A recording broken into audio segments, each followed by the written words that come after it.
excited about it. Yeah, it's going to look cool. Hi, I'm Old Norse Specialist Jackson Crawford, and I'm back with another Patreon-supported video on my channel about Norse myth, language, etc. with a microphone that works. So that's a big deal, standing here in one of my favorite places in Wyoming, which is pretty much literally a wind tunnel. You might be able to observe this is just a tunnel of rock that I am on one end of, with the beautiful Bighorn Mountains behind me. What I've got for you today is a short video about a topic that I've discussed in some other videos, but I've never dedicated one to, and I want to dedicate one to it so that people can find it.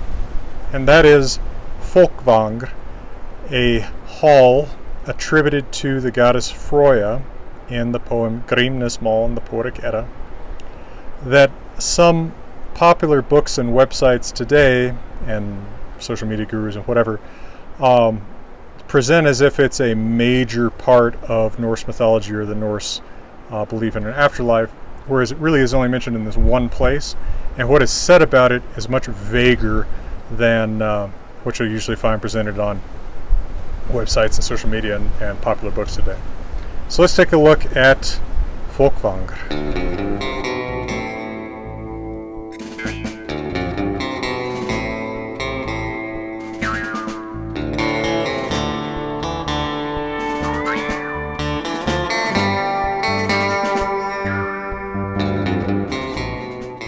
Now, the name Folkvangr can be dissected into folk, meaning generally in early Old Norse an army. It doesn't have in early Old Norse, it comes to have in later Old Norse, the same sort of general sense of people that the cognate words in English and German do. Instead, it tends to be more of a collection of fighters. So army and Vangr, which you'll sometimes see in Scandinavian last names today, sometimes spelled W-A-N-G from the Germanizing spelling of the early modern period, is like a plain, a meadow. So it's army plain, something along those lines. And the context in which the only mention of it comes up is the poem Grimnismál. Now, asterisk, footnote, I say the only mention of it even though it is mentioned in the Prose Edda by Snorri Sturluson, which no doubt someone has already stopped listening to this video in order to tell me that I'm an idiot for not mentioning. However, keep in mind the relationship between the Prose Edda and the Poetic Edda. The Poetic Edda is a compilation of poems, many of which probably much older than the 1200s in which they were written down, and they probably preserve about as close to a direct link to the oral mythical literature of the Viking Age as we're ever going to get. Snorri Sturluson is writing down his Prose Edda at about the same time these poems are getting written down by someone completely different in Iceland in the 1200s, and he knows some of these poems in oral tradition, and he's often citing them, quoting them, trying to explain them. He's not an independent source for something that he is just retailing from a poem that's in the Poetic Edda, which he is here. He does mention Fólkvangr, but he adds nothing to what's in Grímnismál, and Grímnismál is clearly his source. So Grímnismál is the one source for this. Now, in Grímnismál, which I've done a complete read-through of in Old Norse on this channel, which you can find, Odin appears in disguise, and the whole backstory isn't all too important, but he's tortured in a human king's hall, and when the king's young son brings him some mead to drink as a mercy, Odin starts sharing mythological lore with him, especially lore about the different realms and places in the Norse mythical cosmos. And he gives a list of halls that belong to the different gods, and gives a stanza to each. And the 14th stanza of Grimnismál says this in Old Norse: Folkvangr in níundi, en þar Freyja ræður sessa kostum í sal. Hólvan val hon kus hverjan dag, and hólvan Odin á. Now, if I'm going to read that succinctly, I would say Folkvangr is the 9th, and there Freyja rules the choices of seats in the hall, i.e. she chooses where people sit. She chooses half the men who die in battle every day, and Odin owns half. So let's break this down a little bit more. Fólkvangr, army plane, something like that, is the ninth home hall. And there Freyja rules rather the choices of seats, custom, sessa, and the hall. So far we have a fairly conventional, this is her hall, or the hall where perhaps she's the mistress, right? If you regard Freyja and Frigg as the same goddess, which is very tempting to do because of their confusion in the sources, they might well have been in origin one goddess. And then you could regard Freyja as Odin's wife. Certainly the notion that she's the wife of someone named Other, it's hard to think that that's not Odin, given that the names are so similar and Odin does take so many names. So if we take her as Odin's wife, this could just as well be describing, by the way, Odin's hall, because there his wife would choose who sits in the hall. Keep that in mind for what I'm going to say next, because it's the next half that makes us, that all of the structure or speculation about Folkvangr is built. So she chooses Holmkus, half the men who die in battle, Holvan Val. Valr means man killed in battle. We see it in Valkyrie, chooser of the men killed in battle. We see it in Valhall, hall of the men killed in battle. So she's choosing half the men who die in battle, Holvan Val, each day, wherein dag. And Odin owns half, or Holvan.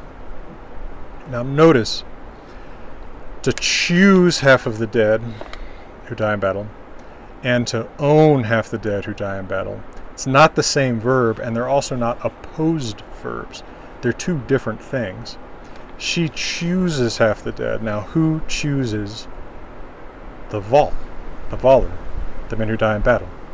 The Valkyrie, the chooser of the men who die in battle. As I read it, this stanza is setting up not a separate afterlife called Folkvangr, where Freyja is in charge, separate from Odin, but it's setting Freyja up as the chief Valkyrie. I'll talk a little bit more about this just a second. Let me give you a quick word from my friends and partners at Grimfrost.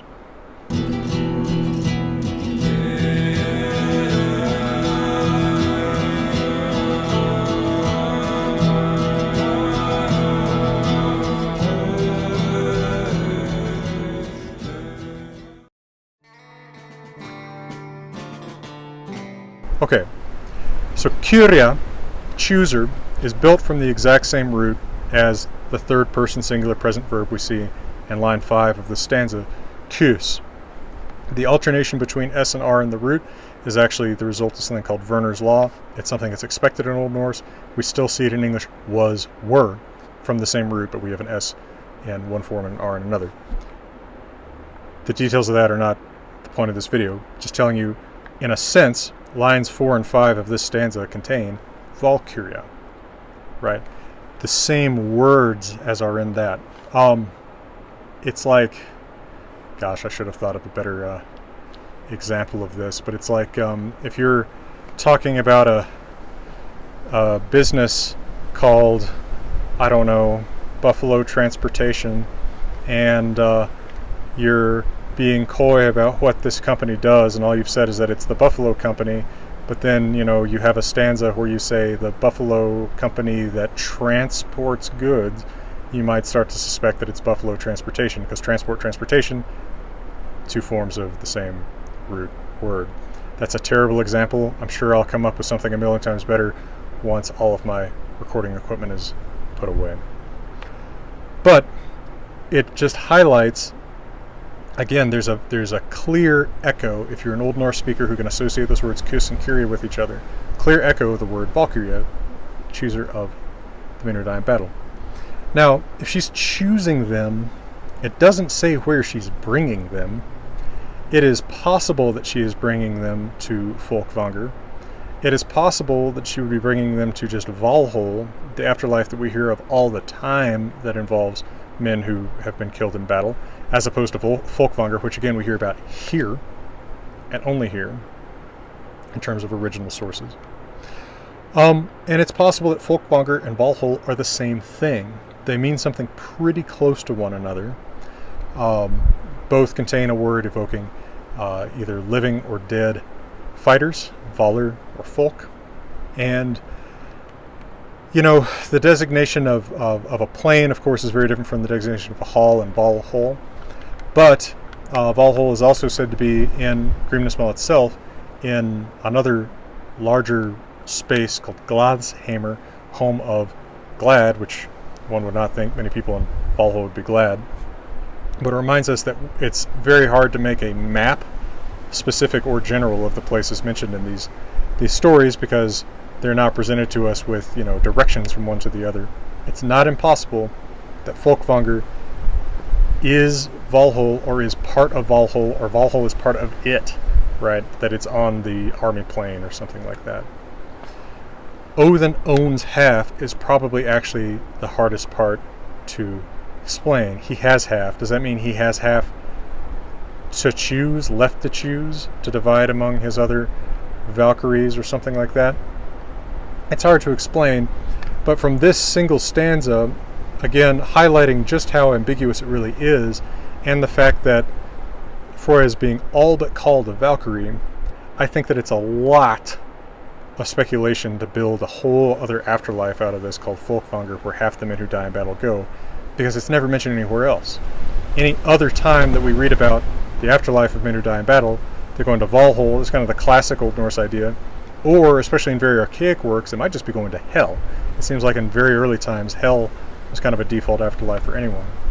Folkvangr does not seem to have been either a widespread belief, if it was a separate afterlife, or to have been a separate afterlife at all. And I would suspect that what we're seeing here is in fact the confused transmission of a tradition where Freyja is Odin's wife, and as such she is kind of the queen and hostess of Valhalla, and also the chief Valkyrie, who gets to pick maybe the prime or choice half of the men who die in battle. A lot of the traditions about Freyja that get spread around on the internet today are built on just that much speculation. It's not because she wasn't an important goddess. She clearly was. By my count, she's the fourth most mentioned deity in the Poetic Edda.